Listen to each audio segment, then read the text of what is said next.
in our community and affecting us as individuals, as well as those who aren't using and those who do participate. And that's kind of the whole thematic, right? It's about educating yourself to understand what you're talking about and what you're experiencing.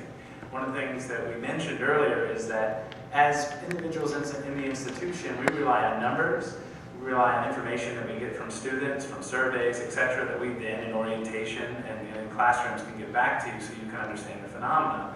But as Robert mentioned, one of our students here and a couple others have mentioned, there's a gap between what we can know and gather and sometimes what's happening on the ground. And that's where, you know, your understanding of this and your being present and kind of registering and being critical about what it is and what it looks like, and then being able to evaluate it. It's one of the elements of being critical. It's understanding, seeing what something is, and as well as being able to evaluate it. And if the question is, or if the reality is we're being social and using or not using in order to enhance our experience, is it happening in that way? Are we finding excess? Are we finding absence? Are we finding stigma?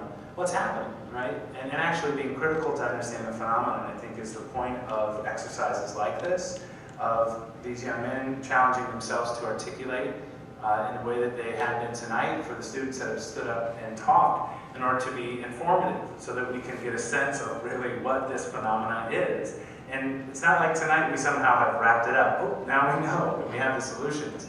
It's the beginning and a continuance, rather, of a conversation we need to have and how we can better educate ourselves and better enjoy ourselves so that we're not being fooled as to false images as to what our community is or false understandings of certain experiences. That if something you're doing is causing you grief and physical pain and yet you're being told it's a positive, you might want to find a critical understanding of it, right? It's one of these things that I think we should be encouraged to do through these type of conversations. I really thank you for coming tonight and staying as late as you have. This is an excellent event. Let's please give a round of applause for our community representatives.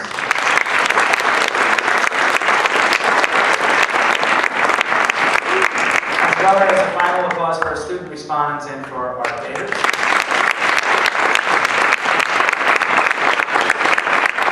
We're going to continue on every semester in this club and kind of finding questions that are at the core of the Keene State community and the community at large, so that we can have one event a semester. We're not going to overload us with these major events, but at least one major event a semester where we invite you to do this type of element. Here's some intellectual conversation about topics that engage in an open forum setting so that we can see, we can look forward to them, and we can continue to converse as a community to get a hold of what it looks like and how we want to enhance it.